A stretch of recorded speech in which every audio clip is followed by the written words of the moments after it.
She had driven 3 hours from Vancouver to say one thing, and the man fixing the dock didn't look up when her car stopped. He was crouched at the far end of the weathered planking, replacing a board that had gone soft over the winter. His movements were unhurried. A coffee thermos sat on the dock beside him, already cold by the look of it. The lake behind the property was still. The mountains above it were not going anywhere. She got out. Gravel shifted under her boots. Her mother had said, the evening before, something quiet over the dinner dishes that Petra had half heard and half understood. She had gone to bed, uncertain whether she had been given advice or a direction. In the morning, she had driven north.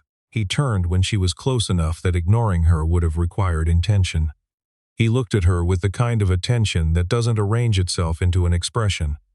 Then he stood not quickly and waited. "My mother thinks you need someone," Petra said. He was quiet for a moment. He looked at the board in his hand, set it down on the dock beside the thermos. "Your mother," he said, "is right about a lot of things." He looked back at her, but not about that. She had no answer for those words. She would spend a long time finding the edge of them. Callum Byrne had come to Whitmore Lake in the second week of March, 2 years earlier, with a truck bed full of things that mattered and a daughter who had fallen asleep somewhere past hope and hadn't woken up until the ferry. Her name was Juniper. She was 8 years old and had her mother's way of going still in unfamiliar places before she decided how she felt about them. She stood in the gravel drive of the property, looked at the lake for a long moment, and then looked at Callum and said, "Okay." That was the extent of her review. The property had belonged to Callum's grandfather, a man named Eustace, who had worked the same insurance office in Prince George for 32 years and bought the lake lot in 1981, with money he'd been quietly setting aside since his 30s. Eustace had died in the autumn of the previous year, and the property had passed to Callum with no stipulations and no particular instructions, beyond a handwritten note tucked into the deed envelope that said only, "You always did know how to be somewhere." Callum hadn't understood that, at the time, as a compliment. He had been somewhere else for most of his adult life.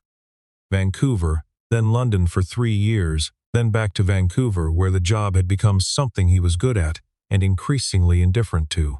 He had been a senior analyst at a mid-sized investment firm, the kind of role that looked substantial from the outside and felt, from the inside, like standing in a room where the walls were slowly moving closer together. His wife, Margot, had felt it too, though she'd named it differently. She'd called it drift. She'd said they were drifting, and she didn't think the current was going to correct itself. She had been correct. She had also, 2 years before Eustace died, moved to Toronto with a man who taught architecture at Ryerson and seemed to know exactly where he was standing at all times. Juniper spent 2 weeks a month in Toronto and the rest with Callum. He had not contested the arrangement. He had not, in fact, contested much of anything. He had driven north to Whitmore Lake with everything that mattered loaded in the truck. And he had started with the dock. The dock had needed more work than he'd expected. So had the roof, the water line, the skirting on the north wall of the cabin, and the section of path between the main structure and the woodshed that had heaved badly in the frost and left a series of ankle-height edges that Juniper had already tripped on twice. He worked through the spring without hiring anyone. He found he needed the work to be his own. The nearest neighbor was a retired school principal named Gordon Ashby, who had moved to the lake 5 years prior after 30 years in the Okanagan school system. He was 67, compact, methodical, and deeply interested in bird behavior, about which he had strong opinions he shared without much provocation. He and Callum had met because Gordon's kayak had drifted loose in a windstorm and ended up grounded in the reeds at the edge of Callum's property. Callum had pulled it up above the waterline without much ceremony. Gordon had appeared an hour later, thanked him plainly, and that had been enough foundation for both of them. By April, Gordon was in the habit of appearing on the dock on Saturday mornings with 2 cups of tea in a thermos. Callum was always already there.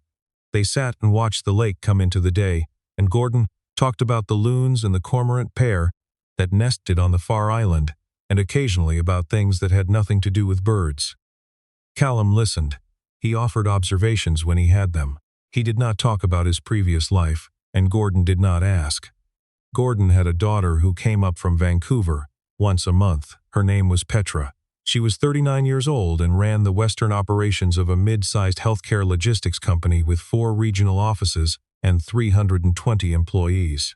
She managed all of it with the kind of precision that left very little room for ambiguity. Her schedule was maintained in 15-minute blocks. She did not consider this a problem. She had noticed Callum before she'd been told he existed. Her third or fourth visit, standing at her father's kitchen window while the kettle came up, watching someone work on the dock, across the inlet, the methodical quality of it. Not rushed, not slow, the pace of someone who understood what they were doing and wasn't performing it for anyone. Her father mentioned the neighbor occasionally, in the weeks that followed, not prominently. The way you mention weather or road conditions, context, not commentary. Then one evening in late September, they were sitting on the porch after dinner, the sky going down in stages behind the western ridge. And Gordon said something. Petra was watching the lake and caught only part of it. She went to bed with a partial sentence and woke up the next morning still turning it over. She told herself she had a reason to go next door. Her company's regional manager had flagged an issue with a service contract that covered 3 medical facilities in the interior, one of which sat in a rural coverage zone that required an access variance under the Provincial Health Authorities Network Agreement. The access point referenced in the contract ran adjacent to, or possibly through the Ashby side properties along the lake. Nobody had confirmed the boundary. It was a legitimate operational question. She drove the 30 meters of gravel road between the 2 properties and walked down toward the dock. Callum was replacing a porch board when she came around the corner of the cabin. He finished the fastening before he acknowledged her, not rudely, the way someone finishes a sentence before answering a knock. Then he stood, looked at her steadily, and gestured toward the 2 lawn chairs at the dock's edge without saying anything. She explained the access question. The service variance, the coverage zone, the contract language that was ambiguous about where the boundary ran. He listened without interrupting. Then he said, "Do you have the original service area map?" She had it on her phone. She held it out. He studied it for a moment with an attention that was specific in a way she hadn't expected. "The variance boundary runs off the old forestry access road," he said. "That road was decommissioned in 2009 and isn't on most current maps, but the legal boundary didn't change with it. You can pull the Crown Land Registry to confirm." He pointed at a feature on the map she hadn't noticed. "Here, the creek bend, that's your reference marker." She looked at the phone, then at him. "You know the Provincial Land Registry system," she said. "I've used it." "That's not a standard skill." He didn't answer. He handed the phone back. "The variance is valid," he said. "Your contract should be fine." Her work phone lit up on the dock between them. Renata Fitch, her company's operations director, calling from the Vancouver office. Petra picked up. "I'm up at Whitmore," she said. "Can we talk this afternoon?" There was a pause. Not long, just a half-breath's worth. "Whitmore," Renata said. Something in her voice went briefly flat, the way a voice goes when it lands on something familiar from an unexpected direction. Then, "Of course, later is fine." Petra hung up and didn't notice what she hadn't noticed. Across the dock, Callum was gathering the survey materials he'd brought out without being asked, a printed forestry overlay and a hand-marked annotation he'd made on a notepad, which he now tore free and offered to her. The access point circled. The registry reference noted in the margin. His handwriting was even and unhurried. She took it. She looked at it. She was about to say something when he spoke. "Your mother wasn't wrong," he said, not looking at her, re-rolling the forestry map. "She told me once, last summer, that the right person doesn't announce themselves. She meant something specific by it. I didn't ask what." He went inside. The screen door settled quietly behind him. Petra sat at the end of the dock in the morning light with the annotated notepad in her hands and the mountains across the water and a sentence she couldn't find the edge of. The second visit happened 9 days later. She told herself there was a follow-up question about the registry citation. There wasn't, really. The registry had confirmed everything he'd said. The question she actually had was not about land boundaries. She parked and walked down to the waterline. Callum was working along the north fence line at the far edge of the property, the one that ran up from the dock through a strip of birch and spruce. She walked out to him. They went along the fence together, her in shoes that weren't designed for uneven ground, him not commenting on it. He showed her where the root system of a birch had pushed a post out of plumb over the last decade, and where the freeze-thaw cycle had done the same to 2 others along the lower stretch. He had already marked the new positions with survey flags. He would reset them before the next hard frost. Most people look at what's visible, he said, crouching to check the earth around a leaning post. They miss what's been moving underneath for years. She wasn't certain he was talking about fence posts. She asked about Juniper's mother without planning to. The question came while she was looking at the tree line rather than at him, which was probably the only reason it came at all. He didn't miss a step. She made a decision that made sense for her, he said, and she made it clearly, which is more than most people manage. He stood and moved to the next post. Juniper calls her every Sunday. They're good. He said it without weight, not performing acceptance, just stating a condition of the landscape. Petra didn't respond. There wasn't a response that wouldn't have been smaller than the space he'd made with that. They were almost back to the cabin when the back door opened and Juniper appeared on the steps. She was carrying a plate of crackers and cheese arranged with a care that suggested she had done this before and taken it seriously. She was 8 years old and moved through the world with the calm specificity of a child who had learned early that most situations became clearer if you paid attention to them. She stopped when she saw Petra, assessed her for a full 4 seconds without expression. Then she continued to her father and held out the plate. "I made extra," she said. Callum took some. He looked at Petra with a brief, neutral expression that was, if she was reading it correctly, neither pressure nor indifference. An opening. She took some crackers. Juniper nodded once, as if something had been confirmed to her satisfaction, and went back inside. Petra sat in her car afterward with the engine off for longer than she would have explained to anyone. The light in the kitchen was the last to go off. She didn't start the car for several minutes after that, and she could not have said, precisely, what she was waiting for. Gordon called her into his study that evening, which he only did when something was working on him. He was in the reading chair by the window, the one that had come with him from every house he'd lived in since his 40s. She sat on the footstool, which was the only position that faced him directly. "You've been over there twice," he said. There were access questions. For work. He looked at her with the patience of a man who had listened to 30 years' worth of explanations from people who half believed what they were saying. "What did you say to him?" she asked. "So, last summer. The thing about the right person. I said what I said." She waited. He looked past her toward the window. Outside, the lake was invisible in the dark, just a sound. "I've been watching that man for 2 years, Gordon said. "You know what I've never heard him do? Reference what he used to be. Not once. He does things that require a particular kind of background to know how to do, and he does them quietly, and he never says back when I or in my experience with, or any of the phrases people use when they want you to know they've been somewhere significant." He shifted in the chair. "He knows how to be somewhere. You don't teach yourself that. You either find it or you don't." He was quiet for a moment. "I left teaching when I was 53, he said. "Everyone thought I was stepping back. Your mother knew I was stepping forward. She stood in the parking lot of the school on my last day, and she didn't say a single thing about what I was giving up. She said, 'What do you want to do first?'" Petra knew this story. She hadn't heard it with this particular precision before. "I recognize something in him," Gordon said simply. "The look of a person who has chosen correctly and is still in the middle of finding out what that means." "Then why send me over there with half a sentence?" He smiled, unhurried. "Because you would have researched him first," he said. "And then you would have known things about him before you knew him. And that's not the same." She didn't argue it. He was not wrong. Back in her room, she opened a new message to Callum. She had his number from the access question exchange, a functional byproduct of a functional reason. She typed, "Would you want to get coffee sometime when I'm up?" Looked at it. Deleted it. Typed, "Coffee Saturday?" Sent it before she could revise it into something more managed. His reply came 11 minutes later. "Saturday works. There's a place in town, the Waypoint. I'll be the one with sawdust on his jacket. No question, no elaboration. Just the information, and at the end, something that was almost a joke." She set the phone face down and lay in the dark thinking about the fact that she had sent a message without fully knowing what she was hoping the conversation would be. That had not happened to her, she thought, in a very long time. She wasn't certain it had happened before. Not quite like this. The board meeting happened on a Tuesday, 10 days before Saturday coffee.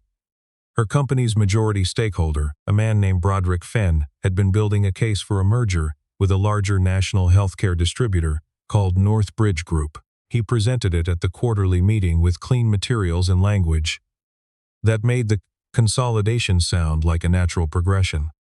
Northbridge would take controlling interest after a transitional period of 24 months, with Petra retained in an advisory capacity.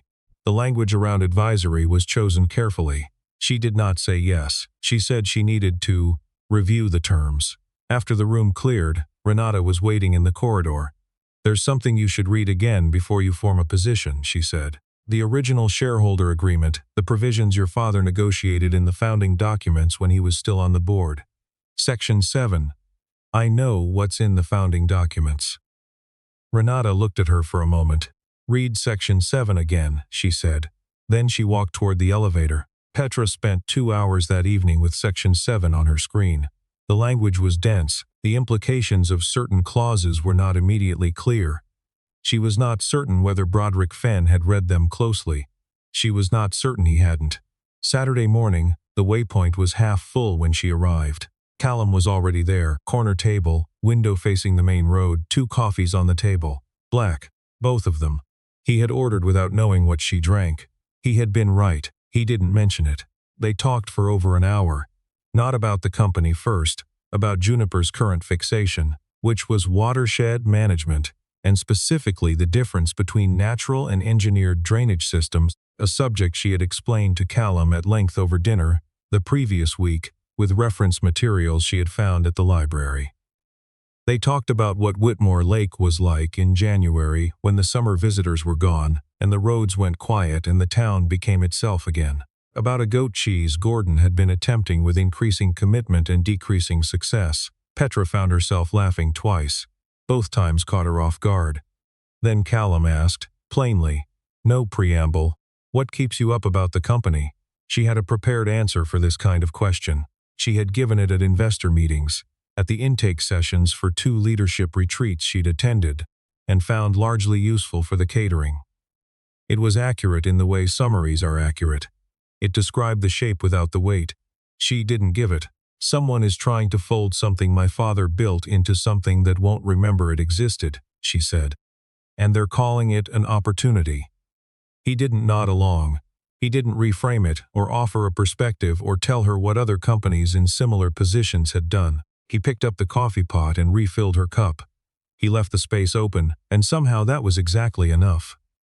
She kept talking for several minutes after that about what the company had actually been, what it cost her father to start it, and why she could not reduce it to an asset class. Callum listened. Outside the window, a dog crossed the road in no hurry at all. On the sidewalk afterward, she stood in the cold before getting into her car. Renata knew something about Section 7 she hadn't read carefully enough. And Callum, who had never once explained himself, who had pulled a Crown Land Registry citation the way other people pulled up a restaurant menu, had listened to her the way a person listens when they already understand the terrain. She drove back to Vancouver with both of those thoughts, and she didn't turn the radio on the entire way. The second report on Callum arrived in Fenn's inbox on a Monday. He had engaged a research service in Calgary 2 weeks earlier, after hearing, through a property contact in the interior, that Petra had been visiting the Ashby property and spending time with someone who lived next door. What came back? Absence. The name appeared in British Columbia records going back to birth. After 2021, almost nothing. No professional registrations, no industry association memberships, no conference attendance, no published commentary, a property deed for the Whitmore Lake cabin, a truck registration, a library card. Fenn read it twice. In his experience, that kind of professional silence meant one of 2 things. A man who had failed catastrophically and retreated, or a man who had succeeded significantly and chosen to disappear.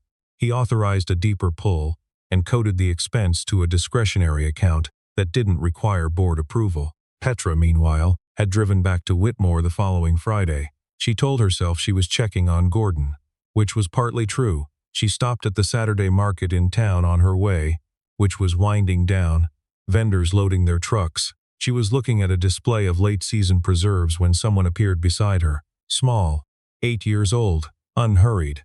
"Those are good," Juniper said, pointing at a jar of crabapple jelly, "but the choke cherry is better." "My dad says choke cherry has more character, does he?" "He says most sweet things do, if you let them be a little bitter." They moved to the next table together. Petra bought 2 jars of choke cherry. Juniper provided storage guidance, unprompted, with the authority of a person conveying important technical information. Across the market, Callum had seen them. He was standing between 2 tables of winter squash, a canvas bag over one shoulder, and he did not close the distance. He watched his daughter standing at ease beside Petra, explaining the properties of preserved fruit with complete seriousness, and he stayed where he was until they both looked up. Juniper waved him over. He came. That evening, after Juniper was in bed, Callum sat at the kitchen table for a long time. Then he picked up his phone and dialed a number he hadn't dialed in over 2 years. It rang 4 times. "I figured you'd call at some point," the man on the other end said. His name was Terrence Beaumont. He was a corporate securities lawyer in Calgary who had at one point worked in the same building as Callum and understood certain things about certain kinds of agreements that most people spent their careers not needing to know. Callum asked about the Northbridge Group acquisition, about the shareholder provisions in founding documents of companies the size of Petra's, about the specific argument Fenn's legal counsel would likely construct around a 20-year-old clause, and about a name, Broderick Fenn. Terrence knew 2 of those 4 things. He took 25 minutes with the third. "The provision doesn't expire," Terrence said finally.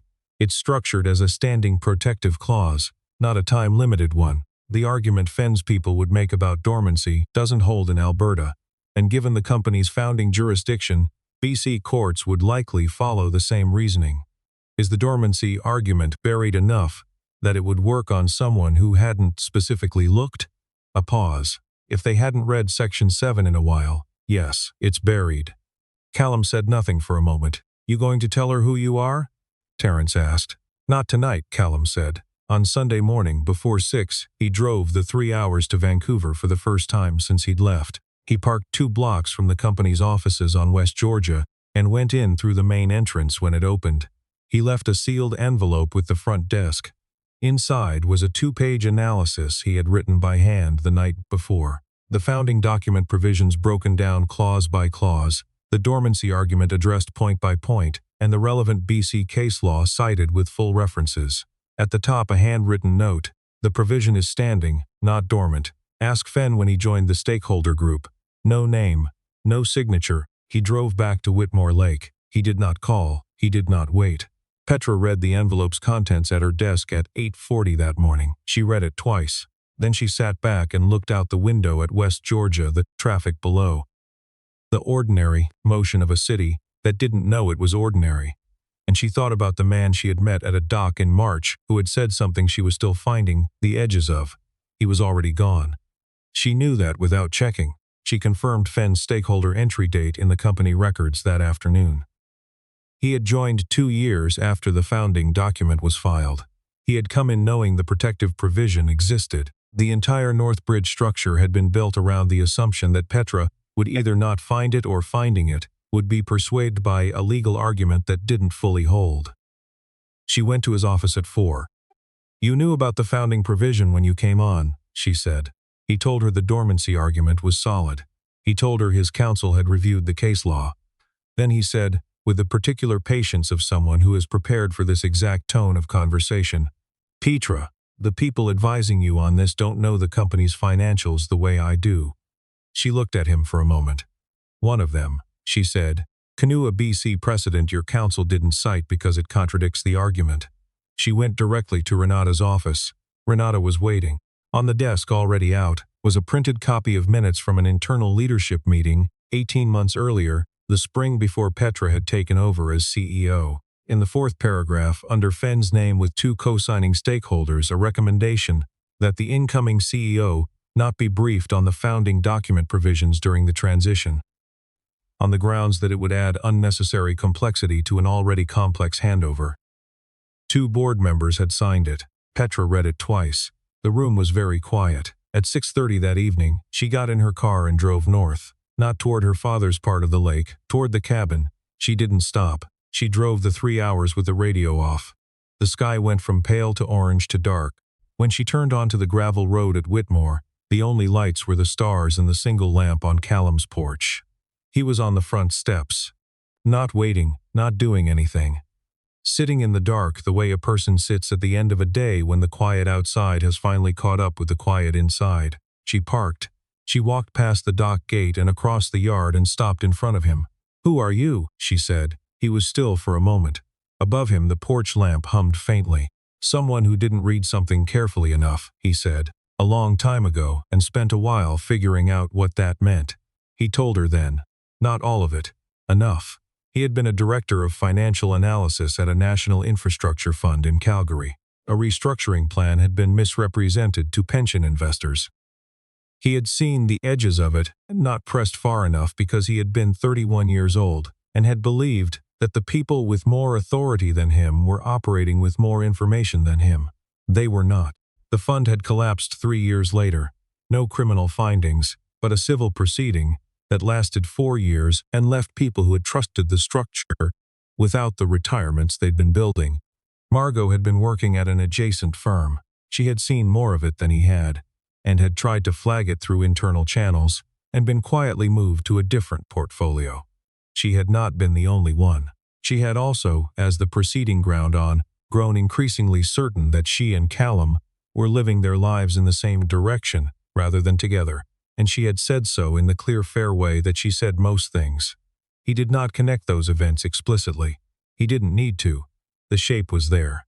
"I came to Whitmore," he said, "because Juniper needed somewhere that wasn't full of the thing I'd been, and because I needed to find out if I could be useful in a way that didn't require the title." The trees along the lake edge were invisible in the dark. The mountains were a suggestion against the sky. Petra stood in the yard and said nothing for a long time. There was nothing she needed to arrange. Here, no position to establish, no response that would land correctly if she thought about it first. There was the dark and the man on the steps, and the shape of what he'd said settling into the space between them, like something that had been in the air for weeks, and finally found its place. She sat down on the bottom step, not close, just there. Neither of them said anything else for a while. The board meeting was called for a Thursday. Petra presented the internal minutes first. She read the relevant paragraph aloud without commentary and set the document in the center of the table. The room was quiet in the way that rooms go quiet when something has shifted that can't be unshifted. One of the two signing stakeholders asked to speak with legal counsel before continuing. The other said nothing for a long moment and then slid his board credentials across the table and left. That left 6 voting members and 2 of Fenn's remaining allies who were outvoted before the vote was fully counted. And everyone in the room understood that the outcome had been decided before the meeting began. The motion to reject the Northbridge acquisition was raised by the company's longest-serving independent board member, a woman named Frances Dollywall, who had been with the company since Gordon's time on the board. The vote was 6-2. Fenn was suspended from his stakeholder role pending an independent review. The review would have access to the discretionary accounts he had managed for 4 years. That evening, Petra called Gordon. She told him the vote, the documents, Renata, the case citation that had unraveled Fenn's argument. He listened without interrupting. When she finished, he was quiet for a moment. "Renata's been watching for 7 years," he said. "I suspected as much. You knew?" "I knew she was careful. I didn't know what she was being careful about until recently." A pause. "Are you all right?" "I think so. Come up this weekend." She sat in her car outside the office after she hung up. Then she drove north, past the city, into the corridor of mountains going dark, and found herself on the gravel road at Whitmore without having decided to go there. The porch light was on. Through the kitchen window she could see the warm square of indoor light and the silhouette of Callum at the counter, and, smaller to the left, Juniper at the table with something propped in front of her and her chin resting on her folded hands. Petra stood at the dock gate. The kitchen light shifted. Callum had moved, had turned. He came out onto the porch and looked at her across the yard. He didn't say anything. He went back inside and came back out with a folding chair under his arm and set it open beside his own. She walked up. She sat. Juniper came out 15 minutes later with a book and a glass of water, and settled on the steps below them, as if this were the ordinary configuration. As if there had always been 3 chairs. The sky above Whitmore Lake was full of stars, more than Petra ever saw from Vancouver, more than she remembered from her childhood visits with Gordon. The mountains were dark shapes to the north. The air was cold and clean and had the quality of air that has been air for a long time, undisturbed. Nobody explained anything. Nobody needed to. For the first time in longer than she could put a date on, Petra sat somewhere, without feeling the weight of what was expected of her next. She was just a person on a porch under a lot of stars with a man who had driven 3 hours in the dark to leave an envelope he didn't sign, and a child who had made room without being asked. That was enough. For now, it was exactly enough. The independent review ran for 4 weeks. The findings were referred to the BC Securities Commission, and Fenn's legal team began the quiet work of determining what came next. The proceedings would move slowly, the way these things do, through stages that lawyers tend to and principals learn to stop reading about closely. Petra restructured the leadership team the week after the board meeting. She asked Renata to take the COO role directly. Renata accepted with the economy of a person receiving a thing they had been prepared to receive for some time. She drove to Whitmore on a Wednesday, not a weekend. She had cleared the afternoon with intention, which she had not done for her own purposes in longer than she could easily remember. She found Gordon in the side yard, watching the last of the autumn growth before the frost came in earnest. He had tea. He offered her some. They sat on the low stone wall the way they used to when she was in university, and the wall was still the boundary between his plans and the actual ground. She asked him when he'd known about Callum. Specifically, "Month 2, Gordon said. "Old colleague in the Okanagan called to ask if I knew whether a man named Byrne had settled somewhere in the Lake District. Said he'd heard it through 3 people.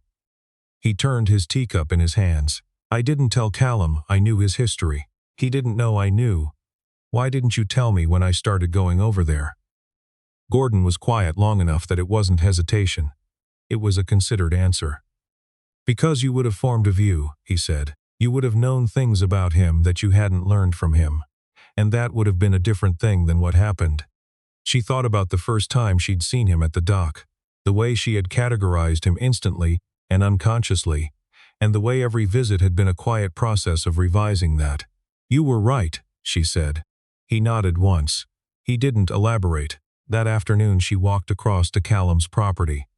He was at the east edge of the lot, planting bare root stock along the fence line. 3 apple trees, spaced with the precision of someone making plans that extended past the current season. She watched from the fence for a while, then came across. She asked him, eventually, why he'd never said anything directly. He had understood the Northbridge situation before she had. He could have explained it outright. He could have used what he knew in any number of ways. Callum pressed a root ball into the earth and tamped around it with both hands. "Juniper needs a father who knows where he is," he said. "Not one who knows what he knows." He kept working. The sky was moving toward afternoon. The light across the lake had gone low and gold. A hawk drifted on something above the tree line and was gone. She stood there watching the methodical efficiency of his hands, the soil under his nails, the patience with which he handled each tree.